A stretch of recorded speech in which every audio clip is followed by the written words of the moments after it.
Hello, friends. Welcome back to Honoring the Journey. Today, we are going to be honoring the journey of a guy I found on TikTok. And I'm not really sure how I think it was through New Evangelicals, the Facebook page. Somebody recommended following him because he was a former pastor who is now helping people kind of understand deconstruction. And I've watched a lot of his videos and finally reached out and asked Joe Boyd to be a guest on the podcast. So welcome to Honoring the Journey, Joe. Thank you. Happy to be here. Yeah, of course. And a couple of things. First of all, I have to tell you, there is a hot air balloon outside of my house, and it's beautiful and it's so cool and I love it. But my dogs are kind of freaked out. So if you hear my dogs, I apologize. I did the best I could to get them at least outside, but they may be my co-hosts today. No problem. I can't hear them now, by the way. Yeah, I can't either. So like we'll see. We'll see if it comes closer. They're gonna lose their ever-loving minds. Anyway, here's a little bit more about Joe. He is a former pastor, as I said, and also a professional actor, a movie producer, and now he writes and teaches about the intersection of faith, doubt, and personal transformation. After years of vocational ministry, Joe realized he could no longer pretend to believe what he no longer believed. Boy, do I relate to that. And thus began a long, honest journey of deconstruction. Now he's sharing it on TikTok and Instagram. And I think you're even like helping people through, are you doing like coaching or what are you doing, Joe? It's actually pretty new. Just 2 or 3 weeks ago, started a Substack where Okay, yeah, I write every weekday and then engage people's questions there. Just kind of a safe place for people to opt in to ask questions. My thing is like it's for questions, not answers, and it's for stories, not dogma. So if you love want a it. place to just kind of tell your story, ask some questions, I'll say what I believe. But uh, one of the things I said that one of the last things evangelicals leave behind is their need to evangelize. And Yes. so they will keep that even after they change beliefs. So Oh, yeah. they will become atheists who have to evangelize, Hmm. or whatever. So I don't have that anymore. I don't need Isn't anybody to it believe the what I believe. best? It's I so know, like, great. I don't care what you Uh, believe. Just tell me but about it. Let's yeah, understand each other. Yeah, it's so great. many people are doing it in silence. So I just wanted to create a space. So if you find me on TikTok or somewhere, it's linked to my bio. It's deconstructed pastor. Deconstructed Substack.com. pastor. Well, that's interesting. And I would love to start right there because as a deconstructed pastor, I can only imagine the journey that you've had to where you are today, where you're, in a place where you're ready to talk about it and you're ready to help people understand.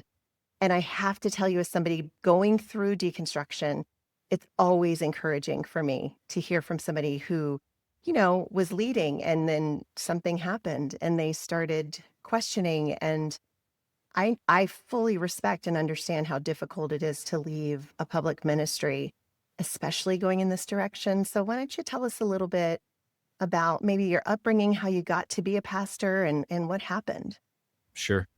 I was the chosen one at my church. I'm an only child, which is also why I'm so special, Yeah. just incredibly special. And I grew up in Eastern Kentucky in Ashland and that area, actually Russell, which is just outside of Ashland, if you know Kentucky. Um, and the country preacher came to our church one day and told us we were going to hell, my mom, my dad, and me. So we all believed him and started going to church. So I hadn't gone to church at all till I was about 8 years old. Then we went every Sunday morning, Sunday night, Wednesday night.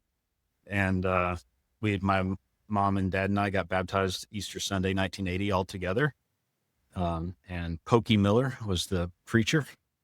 His Right. nickname was Pokey, uh, which sounds sort of awful depending on how demented you are. But Yeah.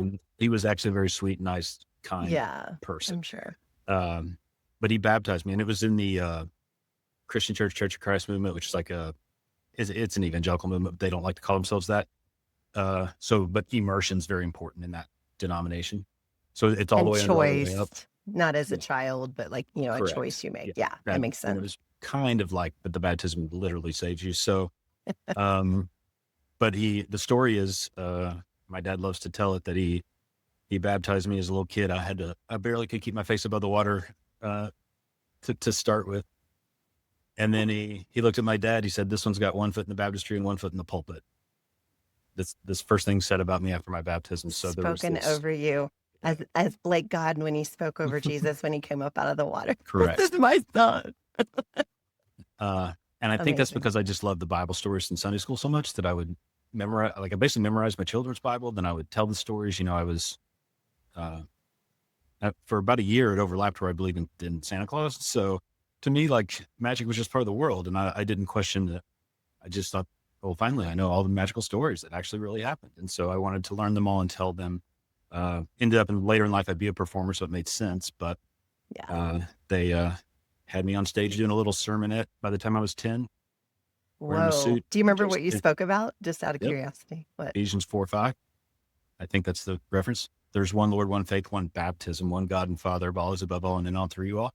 That was my first text. And the main reason was I wanted to camp out on that one baptism because that was the doctrine of my church. So Right. Yeah. I was a 10-year-old preaching to the already convinced on a Sunday night, probably 18 Echo people. chamber. Um, yeah, a That's little great fun. though. I mean, how fun as a kid to have that opportunity. It's somewhere between amazing and child abuse. Like it's an interesting Yeah. thing to kind of sort through. I'm really glad there was no YouTube because I definitely would have been like a little freak show.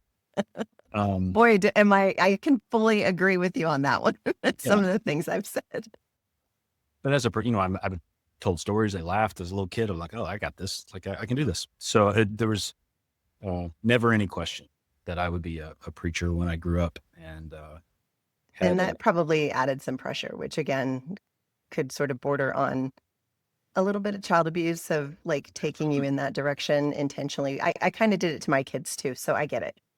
yeah, you don't. It doesn't register that way while At all. you're No. building your ego, right? So Right. that's what you're supposed to do as a kid. Is uh, Father Richard Rohr, someone that is a hero, a mentor of mine, Yeah. talks about having a container early on. So my container was that particular religious container. I had to build an ego Hmm. around some sort of system, and that's the one I was given. I just happened to excel at it, so it pretty quickly was what I wanted to be when I grew up. Right. Where not everyone has that part of it, Hmm. but I didn't. I had doubts and questions the whole time, even as a little kid. So that part was always there, but That's what I I was going to didn't have any ask. doubts of what I was going to do. I knew I was going to be a pastor. Well, and I think too, did you find that maybe being, preaching about it and being in the word all the time for that reason kind of helped? The more you spoke about it, the more it kind of settled into you. Do you know what, like it started to make a little bit more sense, or at least you could explain it away. Does that make sense? Yeah. Well, the story I like to tell is like when I was 9 or 10 years old, they told the story of Babel story in Sunday Mm. school, and we had just learned about Aesop's fables in school. So I like raised my hand and said, couldn't this just be like a fable to teach us a lesson? Because it seems like that's what it is. Like answering why there's so many languages. And I remember being sort of rebuked and saying, no, the Bible's the literal word of God, and don't ask those sort of questions. Mhm. So I didn't, but they stayed with me. So that was the very first Bible story that was my pathway out of literalism, right? And I was 9, 10 years old. But I would say the scary part about doubting for me early on was really less about my faith and more about my career. Like even as a Mm. kid, I was, when I was 12 years old, I was clipping articles out of newspapers to use in sermon illustrations when I grew up. So like it was, It was real. You were in. yeah, That's so cute. yeah, Oh my it's goodness. something. Yeah. Uh, yeah. So So that's, then, okay, that's what it is. you're going to be a pastor or a preacher one day. How did that all happen? When did you decide? Did you go to seminary? Like what, or Mhm. was it one of those churches? They're like, we really like you. Come be a pastor. No, I went to Bible college, You did. Cincinnati Bible College, which has a seminary just means graduate school, right? So it had a seminary, but I just went to the undergrad school. Hmm. I had a full ride at another college on a preaching scholarship to Milligan College in Tennessee, and it was kind of out in the middle of nowhere, and I really wanted to go to a city. My family had relocated to Columbus, Ohio when I was in 8th grade from Kentucky. So I liked cities and I wanted to go there. I would say the secret I kept from everyone was that I loved sketch comedy and Saturday Night Live, and I found Whose Line Is It Anyway on PBS back then. So it wasn't Drew Carey, it was the BBC version, and I would watch it. I try to explain this to my kids. I was like, there was a time when if you wanted to watch something on TV, you had to be there at that time. Yeah. Yeah. And they're That's like, all we knew. That's all we what? knew. You could Yeah, maybe record it on your VCR. yeah, but nobody knew how to really do that. No, we really Um, didn't. um, And they're like, so like a football game? I'm like, yes, everything was a football game Everything. when I was growing. So I would get up at 12. I would set my alarm and wake up at like 12:30 in the morning to watch Whose Line Is It Anyway? Because that's just to say, yeah, you know, um, spoiler to my upcoming story that I was starting to think I would like to do something more performance based, but preaching sort of filled that void for me. Mhm. So, went to Bible college. I like to tell the story that my Bible college back then did an entry level Bible trivia test to see how much Bible you knew. And then they did it at the end. And the whole point was to tell people, look at how much Bible they learned over 4 years. Right. I scored the second highest of all time going in. And I You could missed do six. Baby Billy or Uncle Baby Yeah. Billy's Uncle Baby Bill, Bible. whatever's the, yes. Oh, I was in Bible Bowl too. That's a whole other thing. But like, that's why I knew all this stuff. Wow. But when I graduated, I was one of the few people that tested lower. So I actually forgot more than I learned about the Bible in Bible college. Oh my goodness. Impressive. Yeah, that sounds But impressive. I was in Bible Bowl, which is a crazy ass, like cultural, like it's exactly what it sounds like. It's like a trivia test with buzzers and, you memorize the Bible and This it's all really is the competitive righteous and gemstones in real life, yeah, it Joe. was, man. It was something. So, but then I actually got college scholarships for that because we won things. So Nice. did that. I wanted to be a church planter by the time I got to college because I wanted to start my own church because I had been told, I bought into the idea that I was a revolutionary. So, um, I minored in church planting, which is like an entrepreneur thing, Mhm. and had started deconstructing in college only methodology. So I was like, why do we have to do this? Why do we have to do that? Why do we have to meet on Sundays? Why do we have to sing hymns and all that kind of stuff? So in college, I was very actively deconstructing things that didn't matter in terms of theology so much, but methodology and assumptions. Mhm. And then, got married my senior year of college because that's what you do back then because of the, sexual ethics of Bible college, Oh yeah. and, moved to Vegas because I thought it would be easier to do this stuff in a wild, crazy city than in the Midwest Bible Belt. That's interesting. So you wanted to go where the sinners were. Is that right, Joe? Yeah, I mean, deep down, I just wanted to go somewhere fun, exciting. I almost went to New York City, actually. The plan was to go to Vegas for a year as an Uh-huh. intern, and then I was going to plant a church in New York City Mhm. with someone who actually became my life mentor, and then that's a whole nother story. Mhm. Paul preached my ordination service and was planting churches in New York City. Many years later, Paul transitioned. It's Paul and now. Mhm. So my spiritual mentor transitioned male to female about 8 years ago. It's interesting. Uh, Yeah. but the but I went to Vegas for a year and then ended up just staying because there was an opportunity to start a church there. So I planted a church when I was like 24, which is Mm. too young to do that. Yeah. Yeah. But that's all he Very did. Yeah. young. And you're married. Do you guys have kids yet? Because usually when we get married young, we start popping them out pretty early. Uh, we waited 5 years. So Oh, we nice. had, I think I was 25 when Eli was born. Mm. So we had two boys, 2 years Nice. apart. Okay. So they are now 25 and 23. Oh, Uh, awesome. yeah. That's so fun. I have a 24 and 26-year-old daughter, but yeah, Yeah. See, they grow up. It's weird. I know why they do that. But anyway, okay. So you're in Vegas and you're doing your internship. When did the questions, I mean, I know the questions kind of seem like they've always been there, but when did they really amp up and you were like, I need to go? Um, they had always been there. And, I would frame them early on more as doubts than questions or temptations to not believe or something like that. Mm, Uh, yeah. but, I mean, studying in Bible college and, I remember asking, I'm like, Genesis 1 and 2, those are two different accounts. Like, I remember raising my hand and being like, come on now.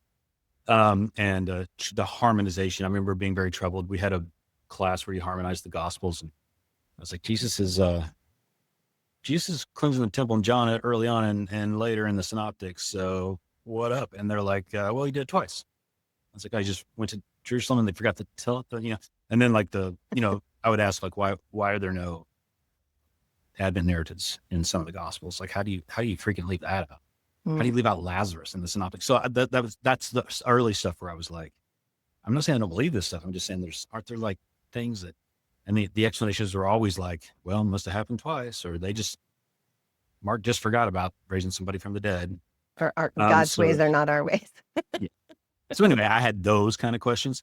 But then when so I planted a church, like I said, when I was really young, and uh, it worked. We grew really fast. It confirmed all the theories about me, I guess, that it grew to like 600 people in a couple of years. And it was an edgy church. Like back then, we were doing, rock and roll music, making funny videos on our camcorders. And Fog it was, machines. the our average age was like 25. Oh, yeah. And it was Vegas. So there were lots of really, truly amazing stories, like strippers and drug dealers, Wow. um, homeless, teenagers and suburban people starting families all in one, like it, in that sense, we were big into the Acts 2 community kind of thing, like that was happening. Mhm. And people were getting sober and things. But the hardest part was when, uh, I had to preach like a gospel message to try to get people to convert, because I had let go of my belief of hell, literal hell, really early on. Oh, Probably when I really? was As a 20. pastor? Yeah, yeah.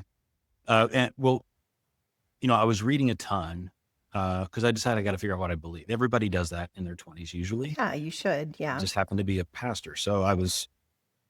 But there's a book that you know wouldn't hit me the same way now if I read it for the first time, called "The Divine Conspiracy" by Dallas Willard, that I read, and he talked about the gospel of sin management as not actually his take that isn't actually the gospel. So kind of a critique of substitutionary atonement, that kind of thing, Mhm. but really focused on the message of the kingdom, which I had, when I read about Jesus saying the kingdom has come, or the kingdom is here, not yet, those sorts of things. I always thought he meant heaven when you die, because Yeah. that was my cognitive bias. But he helped me to And see that's that what we were taught. Yeah. We yeah, were taught that. that's most likely not what Jesus meant. He meant something more like a here and now kind of thing, the presence of God being available. So that became my gospel, is not so much, as an agnostic on the afterlife. I don't know what's going to happen. But the real gospel, I believed at that point, was just God is available now, and we can be a community. That was basically it. So it would be hard when people would ask me questions about heaven and hell, because I didn't want to freak them out by not believing it. So I would just always redirect to, Can I ask a well, question? Does that, yeah, as a pastor, didn't that like make you, I don't know, it would make me pause that people didn't want to hear that maybe hell wouldn't be real. Like, cause wouldn't that make life easier? Wouldn't that make the fear less? I don't know. To well, me, then that's why I always struggled with it. I'm like, it sounds like coercion. Why do you want me to talk about hell? But I and then think there's I think fear. everyone would probably, well, there's some people in hell to be real because they want justice for things that happen to them. They want other people to be in hell. Yeah, yeah, it's true. But the next question, if hell's not real, then heaven's not real. So that's where people get freaked out, is, Right. oh, so I'm just going to die, be in the ground. And, the whole reason we have religions are to answer just really a couple big questions, all Hmm. religions. So What's it's next? Yeah. what's next, and why pain, why suffering? So, so once you start messing with those foundational questions that start every religion, Yeah. then you unsettle people, even if they aren't believers. That's what they're looking. Yeah. So, They're uh, clinging to something that feels real and yeah, feels like helps make sense of the world that really honestly none of us really know the answers to, right. but when it And I'm doing feels this like, episode. okay, that's good and other people believe it too, it's like, oh, okay, well, this is it then, because other Yeah. people believe it. And I'm asking the questions at the same time they are. So Mhm. I'm ahead of them in many ways, but, and then of course, then it's just practical, and like, this is the only thing I've trained for. I Mm. have to keep this job going. So I have to figure out a way to be a pastor and lead a church with a gospel that I believe that I can live with, um, because it's my skill set. It's my Mm. superpower. So, giving it up would be, I bought a house, I have kids. Like, oh, what am I Yeah. going to do? I This really is your didn't life. truly Yeah. believe with my whole heart. I began to believe less that I was destined to be a pastor, and more that it was actually the only thing I was capable of doing. That, I could not get a real job because I hadn't trained for anything else. And so I felt trapped, got severely depressed, clinically depressed, Oh uh, gosh. and not suicidal, but pretty dark. Yeah. and felt fake. My biggest trigger of my depression is when I feel trapped or fake or inauthentic, and I felt like a con artist.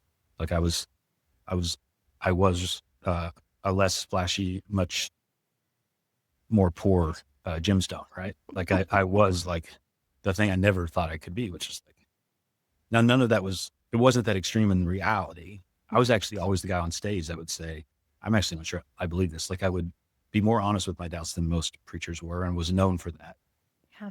But I saved the last 20% because, you know, I got to keep my job. Wow. So Yeah. that's That's that's the hard reality. when your paycheck is reliant on your beliefs. Whew. And I've gotten a lot, it's interesting. Some people understand that, but it's one part of my story that I've gotten a lot of hate from, not from Christians. Like, I mean, I knew I'd get hate from Christians, but I've had several atheists say, you're the problem with the world because you kept going. You got to stop it. You're basically why there are televangelists. It's a little noble that you quit, but for the 2 years you were questioning, you should have just stepped away. But And I get that. I mean, I that get it, but person, I mean, I get what they're saying, but that person clearly doesn't understand the just the struggle, the internal struggle of this is yeah, I think that's what's hard incredibly to understand is difficult. that you don't, in retrospect, I can say definitively, I believe Yeah. certain things, but in reality, it was day to day. You're always convincing yourself to unbelieve things. And Yeah. then the next morning you wake up and you're like, I don't really believe that. So that we talk about seasons of our life having certain beliefs, but it's never that simple, except for when we look back on it. Yeah. So that's part of it. And I'm not too upset by those comments, but it's just interesting that I did feel that way though. I felt like this is wrong. That Yeah. and it wasn't that I was preaching something I didn't believe, it's that I didn't know what I believed at all, and I was still preaching. Did you ever feel like, oh gosh, I'm afraid to lead people. What if I'm wrong? And what if people follow me and I'm wrong here and they go to hell? Like, was that ever? Luckily, but no, because the hell's like the first thing I left. So Yeah. I'm like, I'm just I not wish I could say the same. believe it. Yeah. I I wrote about like, today. That's what I wrote, the history of hell. It's my birthday, so I like, what do I want to do for fun today? I'm going to write about the history of hell, and I wrote that on my blog today. Because I get that ooh, some people are fun. worried about it, Yeah. Yeah. but it was. I mean, fear is a motivator. It's a big one. And if you're afraid of going to hell, Yeah, yeah. I Sorry. was afraid of. I was afraid of being a liar, being a con artist. I was afraid of getting caught, not believing. I was afraid of that. I would just end up. I was afraid of like I'd kill myself or I'd end up in a insane asylum or something. That's the stuff I was afraid of, not going to hell. Wow. Maybe if I believed in hell more, I would. Yeah. That You'd would be a be lost more. cause. Yeah. No, but no. I mean, I think the very first thing I probably by the time Bible college was over, I was like, there's no devil. Who would kid? Like, in terms of a person running around Yeah. with a pitchfork, Hmm. like I there's, agree. I maybe believe in evil powers, but I'm like, and then you're just like, well, then maybe there's no God. Like, I don't know. So that's the, Who knows? I mean, I think we can, and honestly, I think that's why they call it faith, Joe, because like who really knows? I mean, we can say we know because, oh, the Bible says so, or this happened to me and it was my experience, but we really are just, it's faith for a yeah, reason. yeah, And I some think people so. don't believe, but I've come to the realization that if people don't believe, it doesn't, like God's not up there like, oh man, they don't believe in me. I'm so insecure. You know, like if there is a God, God's like, I don't care if you believe in me or not. Like I know who I am.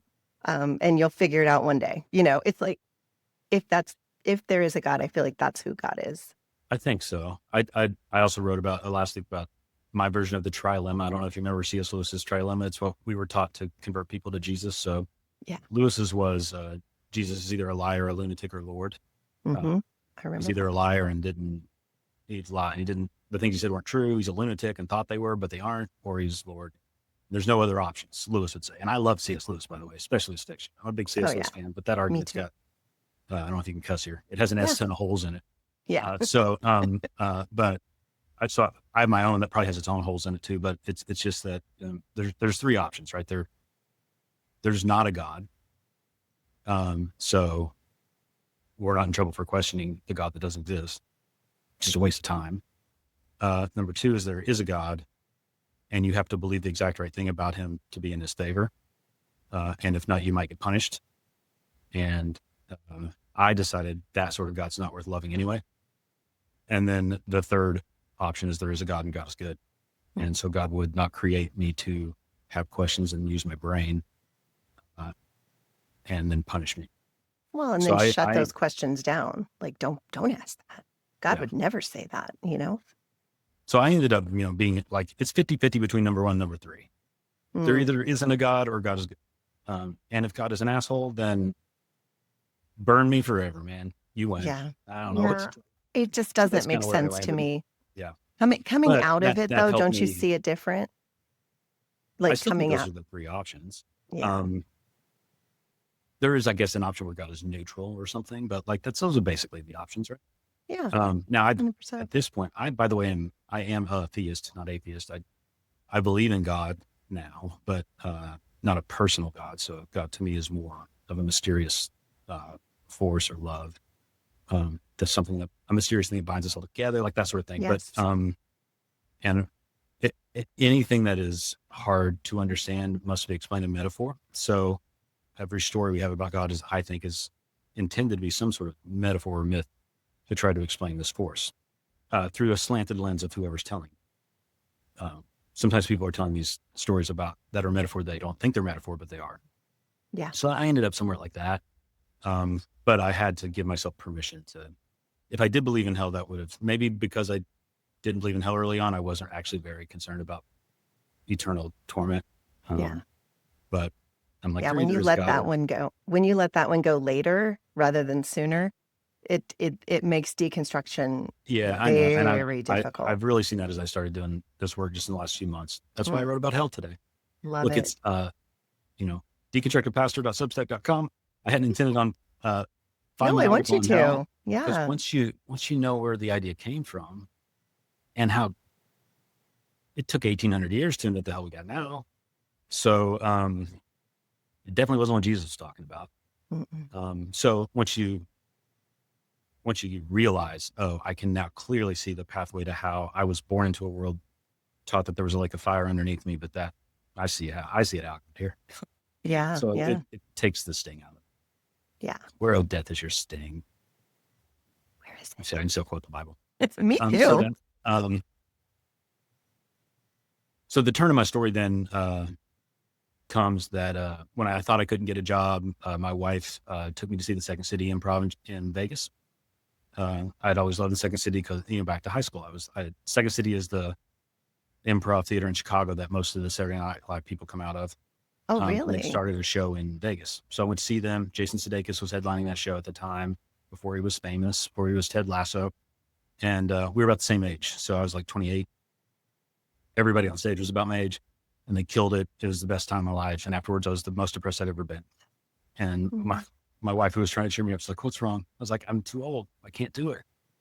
At They're all my age, 28? and yeah, right, but they're my age. They start when they're 21." Like, Yeah. and so Yeah. she signed me up for classes without asking. And within 9 months, I was Jason's understudy in the show and doing comedy full time on the Strip, 6 days a Oh, week I when he played the love show. that. She sounds So amazing. she's pretty great. I always say she she's been married to 4 different guys with the same social security number. That's my line about my wife. She's just rolled Yeah. with it. It's my Um, husband too. so then I had a new career. So I launched into being a performer, and had a couple survival jobs that related to church, like speaking at recovery groups and things like that. Eventually moved to LA to pursue acting and producing, and thought that my professional church days were behind me, but sucked me back in one more time. And Ooh. I got to a place where we were, it happens, where I was doing okay as an actor, but it was still really hard to make it work. And church in Cincinnati called me to be a teaching pastor, and I hadn't gone to church for 5 years. So I told them that, and they were still interested. And it was a vineyard church, which was not my background, but God Right. just tells them things. So they told Mm. me they said I was the guy. I was like, okay, well, um, God told but I you. had gotten employed theologically after having 5 years, 6 years of not being a pastor, where I was like, I think I'm enough of a Christian that I can be in any Christian environment and roll with it now. Mm. I thought most of the angst was over. And I was able to do that for like 3 years. And then it all kind of came back. And I was like, no, I'm just not an evangelical. I'm just not. Yeah. Yeah. Culminated in I was assigned, I would preach, this church of 6,000. I would preach once a month. And then I was assigned Mary during Christmas time, Mary's story. And I told the pastor, who's still one of my very best friends and like a mentor to me and a father figure in some ways. And I said, hey, I'm at a place where I see the virgin birth as figurative. I don't think it really happened. I'd love to do a sermon on that so that people can see that there's more power in seeing the point of the story versus the literal. And he was already he was a evolutionist and saw parts of the Old Testament as figurative. But I found out that day he didn't see the virgin birth that way. So he's like, I don't even know if you're really a Christian if you don't believe that. And in a very like Grief. caring way, he's like, you Yeah. probably need to think about that. I was like, oh, that's a big deal, I guess. So Boy, that's rough when somebody you it's respect. the last time I convinced myself to believe something that I didn't believe, which is a hard thing to explain to people. You don't have to do that for a living, but I went home and convinced myself that I believed in a literal virgin birth, truly believed it, preached the sermon. And then within a week, it was like, I've got to get out of here because I can't keep convincing myself. And the other sermon was better. It would have helped more people. Hey, why don't you write a blog about that I will. for Christmas? Yeah. Yeah. I would love, it is more true. Like, I don't know. The resurrection is the last miracle you let go of. It's the hardest one to let go of. Yeah. It's the same thing. It becomes more true afterwards. It did for me. I was pretty much not, anyway. I started a company to finish my story. I went back I produced some movies. Some of them were faith-based, so there's still tension there. And started a production company making videos for Fortune 100 companies, tapped into my producer side, ran a creative agency for 12 years, got out of church work. And then during COVID, picked up another company called LeaderCast and ran that for a while, ran 2 companies, merged them together, turned an event company in COVID into a tech company. And woke up one day and I was the CEO of a tech company and I got a religion degree and a comedy degree. And this sort of sucks. Like I don't know how I got here. I'm living someone else's story. So about a year ago, I asked my partner to buy me out. And now I said in my 50s, I only want to do things I'm good at for the most part. And so now I became a story expert through that whole process. So I'm a storyteller always, but now I teach other people to tell stories, do a lot of work in businesses and helping them align their story to what they want to do. So professionally, I figured out a gig. I got a gig. You got to get. And then I started it was for 13 years. I haven't really changed what I believe for about 12 or 13 years, which is how I think you've reconstructed. Yeah. I kept thinking I had, and then I would believe something different a year later. I'm like, oh, I guess I'm not done. And it could still happen. Oh, yeah.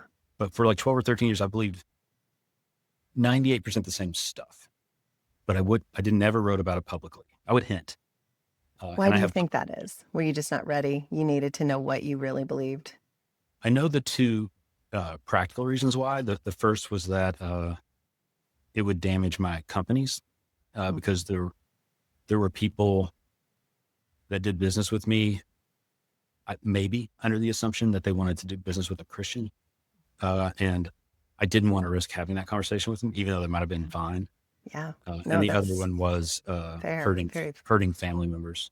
Yeah. And close, more hard. family than friends. But I didn't want the older Christians in my life that had been such a positive influence in my life to worry about me, and I didn't want them to be mad at me. So I didn't talk, but I had people come to me almost every week. Someone would come to me. People knew, so they would. I had a silent, back in the day, we would call it a ministry probably, but like a silent practice of helping a lot of pastors, but also just some regular church members deconstruct. Yeah. But then I just, so the bulk, like I started a year ago, I have 2 Substacks. The other one's called Called for Adventure. So I started that when I quit my job and it's rooted more in the idea of a calling in the Joseph Campbell's story theory kind of a way, like we're all called to something. And I wanted to help people figure that out. And And then I think in the process of doing that, I realized I'm a little bit of a hypocrite, kind of like I was back in Vegas as a preacher. I'm Mm. not really asking myself if I'm called to anything around my faith, which is my biggest story. And so I did one TikTok like 6 weeks ago, 8 weeks ago. I don't know what it was. And it took off. I was like, great. I felt like I kind of like did Here it. we Like, go. let's Now fuck it's it down. done. Let's see how it goes. And you Um, lost some followers and then you gained some, right? it was interesting. I think I lost 3,000 and gained 20,000, something like that. You know how that goes. So it was a net. But then and then I talked with my wife, are you okay if I kind of do this more publicly? Mm. Cause TikTok's algorithm got me a bunch of strangers, like 45. I don't have a ton of followers, 45,000 or something, Oh, but most of them are a not, lot. my friends. But Facebook, I've got 12,000 followers, but they all know me as Pastor Joe or whatever. So I wasn't putting this stuff on there. And I still don't. I did a couple posts like, hey, I'm doing this if you want to come over, which that was enough to start a firestorm. Yeah, I'm Um, sure. Yeah, I know. Facebook's the rough one because that's where all my former connections in ministry yeah. were. But everything Maybe else are Facebook is pretty. literal hell. Maybe I do live in literal hell and Yeah. it's a Facebook comment section. I always say I lived in hell when I believed in hell. That was that was my hell, Yeah. Yeah. thinking people I loved were going to go there. Going public with it actually helped me define my reconstructed self. I had not spent much time worrying about the words for it. So forcing myself to tell the world what I actually do believe now was sort of a nice like final chapter in my whole process. Yeah. I say that knowing full well I could wake up tomorrow and start deconstructing all over again, but it's been over a decade. So being able to realize I am a Christian, that was the big learning for me. I functionally lived as an atheist for 2 or 3 years, and a couple things drew me back into Christianity. So I'm just a very, very liberal Christian. I'm the sort of Christian you would find at, Princeton Theological Seminary. Like I don't trust the Bible as history. I think it's very much, it is fallible. It is Yeah. errant. Like, but I couldn't live, the two reasons sort of became a Christian again. The first one is Jesus in the sense of like, um, I found myself, I could not get, how do I say this? There were certain teachings of Jesus I couldn't let go of, even though it would have helped me, Yeah. like servant leadership or loving your enemies or welcoming the outsider, um, you know. And I was like, this stuff I'm not going to let go of. I can't. Yeah. It's in me, and I learned it from Jesus, from my understanding of who Jesus is. So maybe I'm a Christian if that's the main person I'm listening to. And then I'm also a mystic. I'm also a materialist. So materialist means I don't believe that the spiritual realm can dip into the material realm and break science rules. But I have had transcendent moments that I can't explain that, Mhm. and science says yet to explain. So I'm like, I need a pathway to be a mystic. And I could be Buddhist. I could be Sufi. I could be practice Kabbalah or whatever. Like, that's too much freaking work, man. Yeah, it's Like I've already read all the Christian mystics. I know how to be a Christian tired. mystic. So I'll just be a Christian mystic. So that, I mean, Yeah, I love that's not a that. very dramatic reconversion story. No, it is actually. I think probably more relatable than you realize because I think a Yeah, lot of people sort of little by little just start letting go. And then that moment that you break free and start really getting public is when you just kind of settle into, okay, I think I really love where I'm at right now. Like, I feel like I'm being myself. It's not being received well by everybody, but was it ever? You know what I mean? We right. called it persecution when we were Christians and people would get mad at us for being pushy about our faith. And now, being in deconstruction, I'm not trying to be an evangelist for this now. I'm just trying to make space for people like you are, like who are Yeah. leaving and they need to be heard and they need to be seen and they need to know that other people are in this with them. Yes. Mm. I'm an evangelist for storytelling Yeah. and questions. So those are the things that I try to value. I knew at some point that I'm such a story nerd. Like you have to bring the elixir back. You have to bring the boon back from your journey of what you learned. Mm-hmm. I knew at some point I had to. I remember I interviewed Richard Rohr a couple of years ago. First time I met him in person. And I asked him, I'm like, Richard, like, I know the way stories work. I kind of, at some point, I have to go back to the evangelical church, right? Like, I have to. He's like, no, don't you ever do that.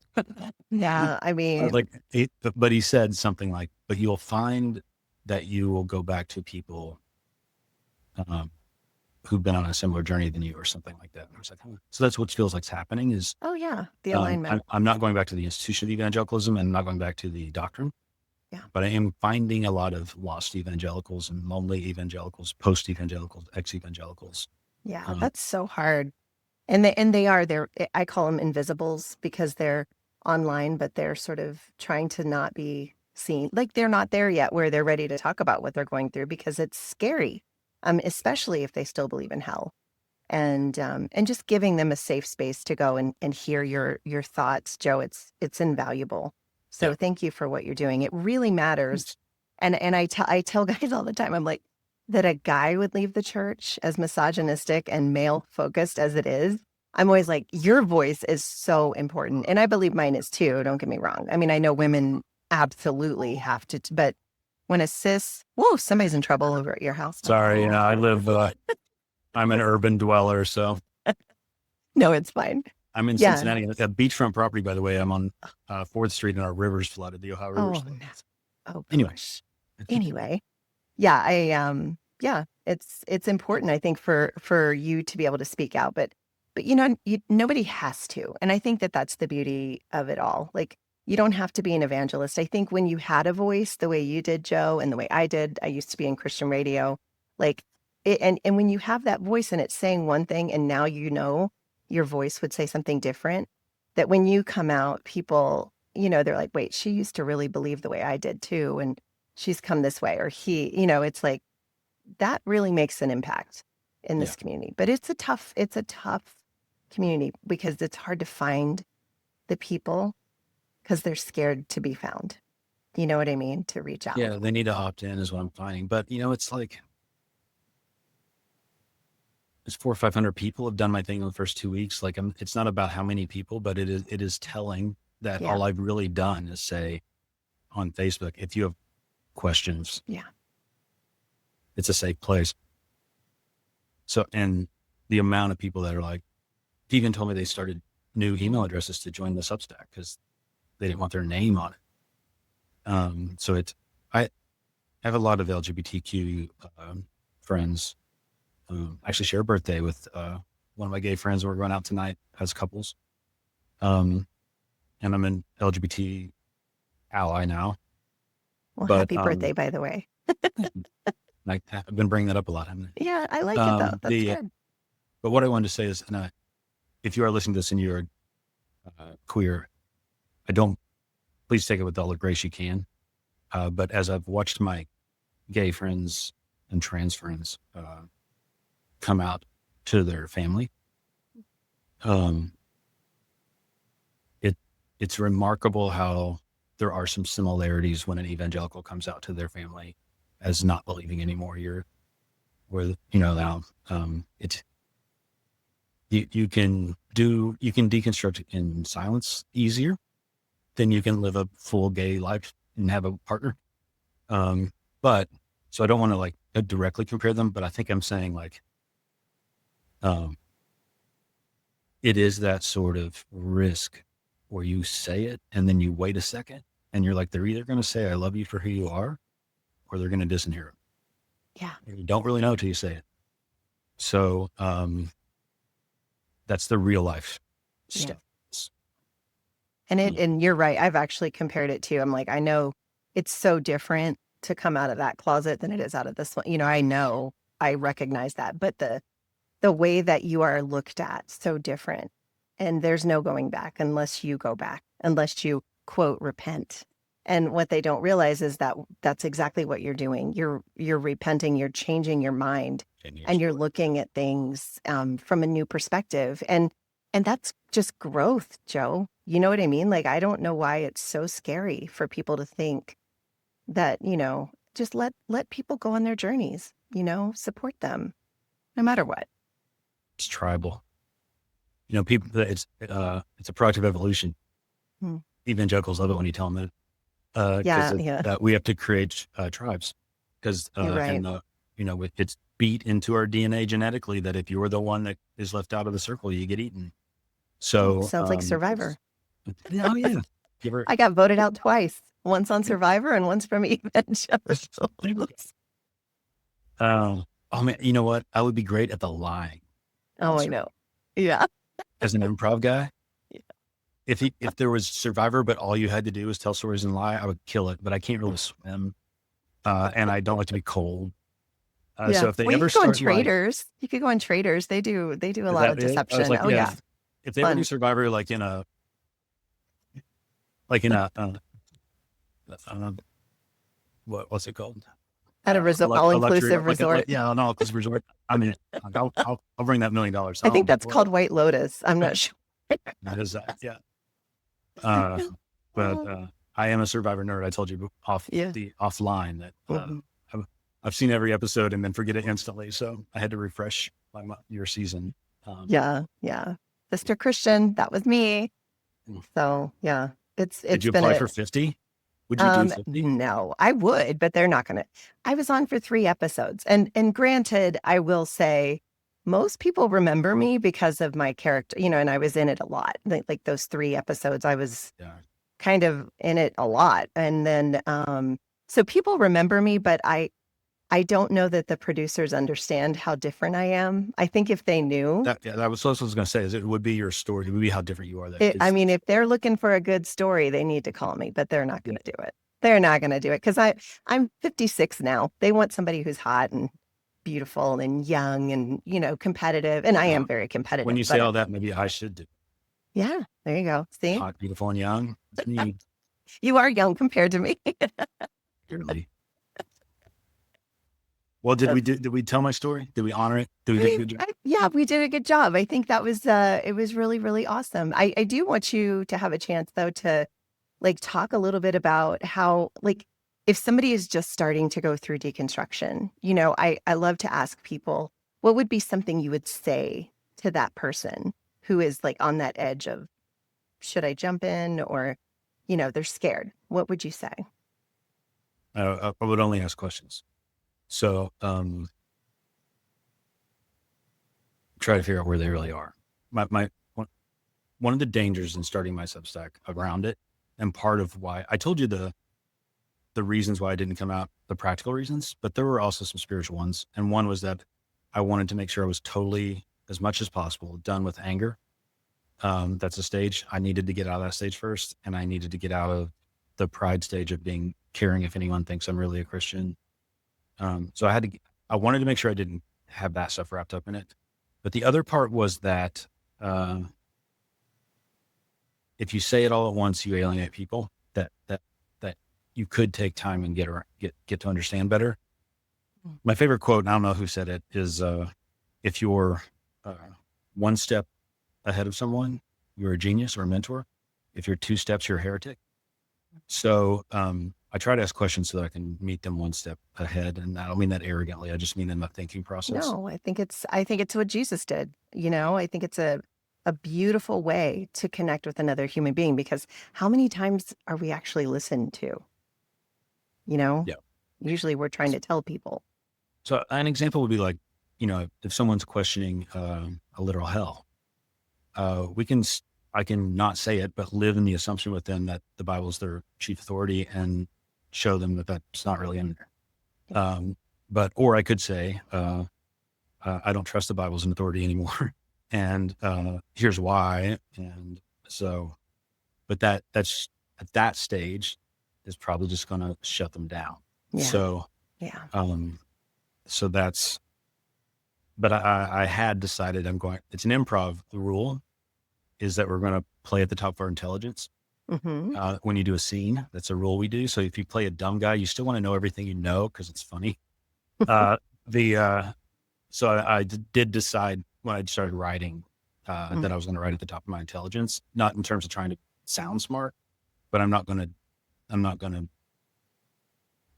to say what I currently believe.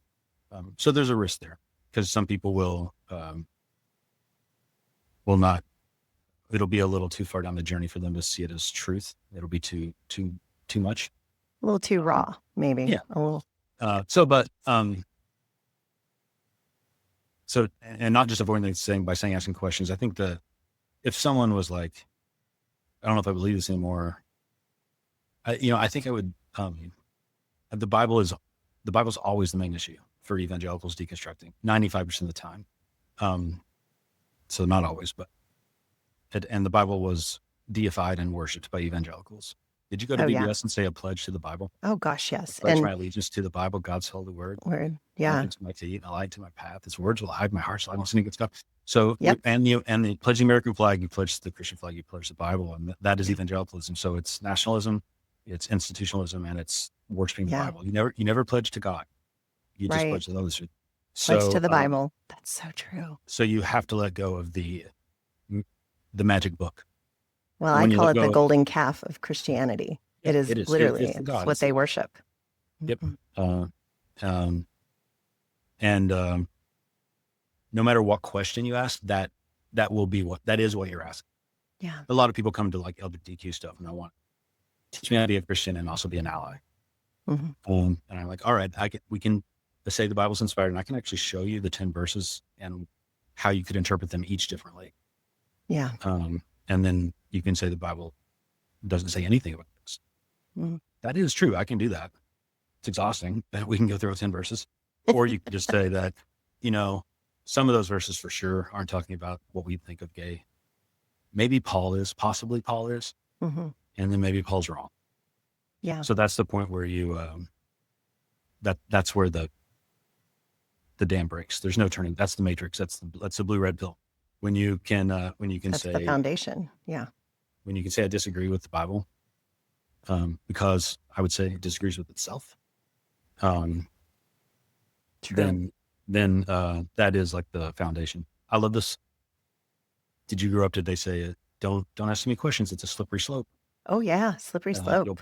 You'll backslide. Slippery slope, backslide. That's And me in a nutshell, in so many people's view.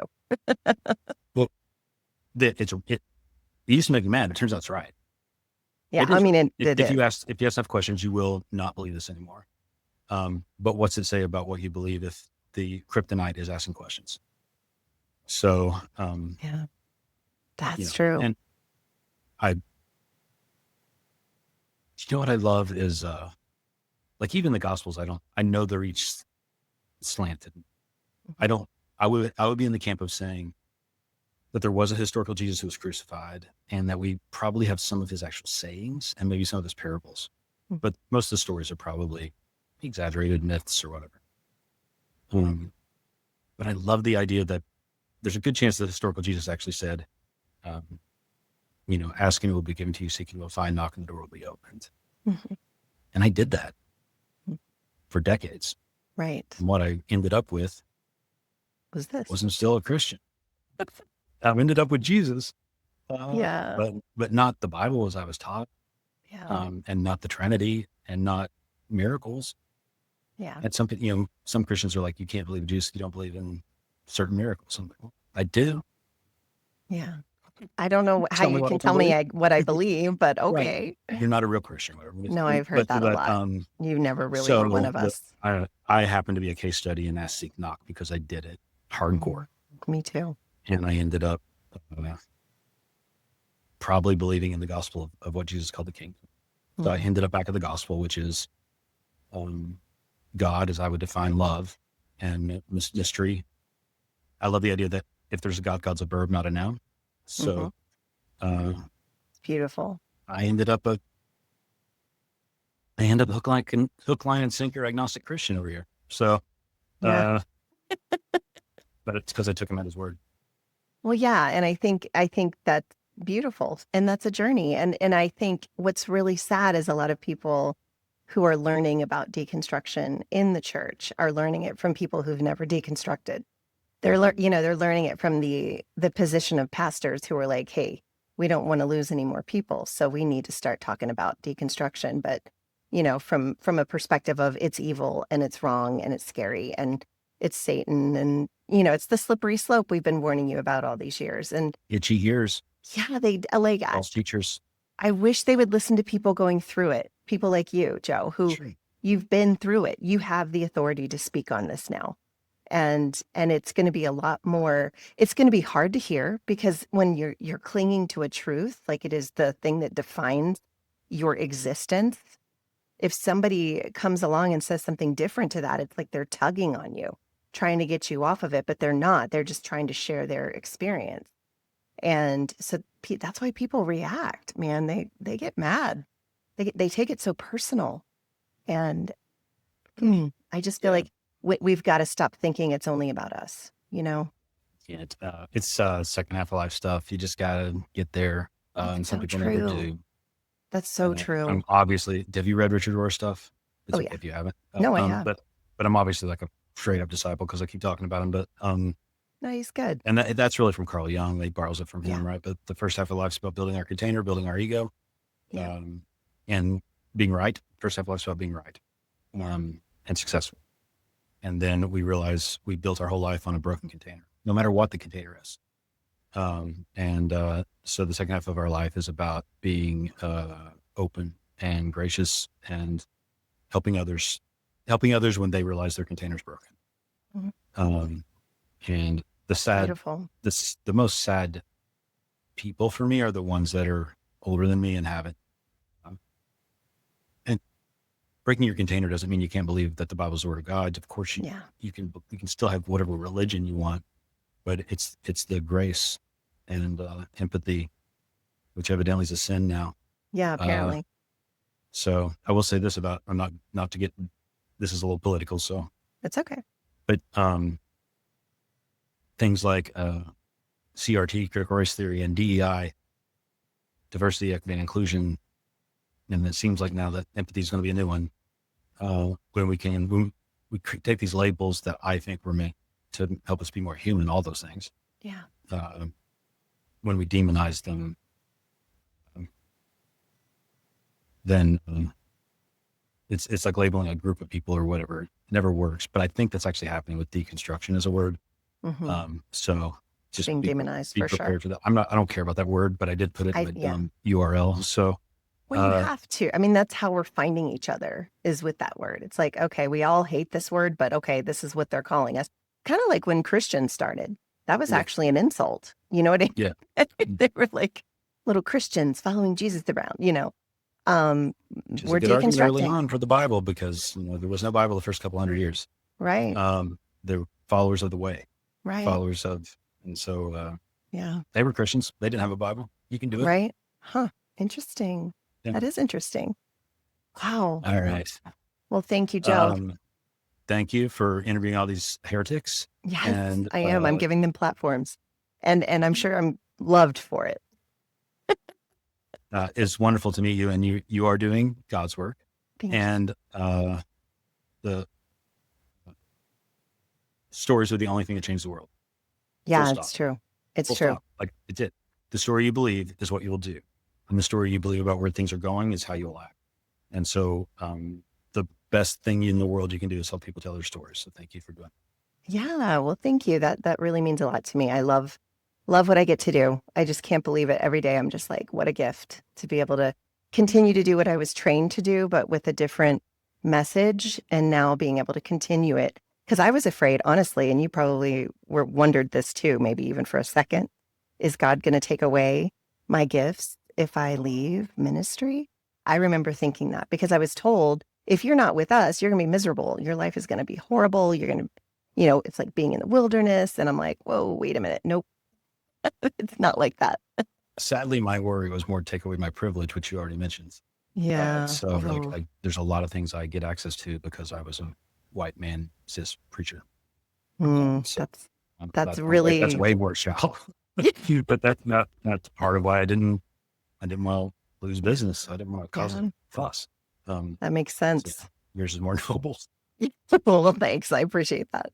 And I apologize for my dogs. Again, the balloon is still out there. I'm glad these people are having a lovely flight right over my house, but they could have done it like in an hour. But I didn't hear them, but I should say I'm 52 and my hearing's going. oh yeah. But I did not hear them. Well, thank you. I honor your journey, Joe Boyd. And I'm going to put some links. I would really like to get a link. I don't know if you have to if there's like a paywall or anything, but that article about hell, I would love to have that in the show notes. If you I'll could send it send over. that. Yeah, send it to me. I'm on the And free Substack. Everything's free on my Substack, and then okay, you can pay if you like me. perfect. So that's Perfect. I love send that. it over. Yeah, I have that kind of as well.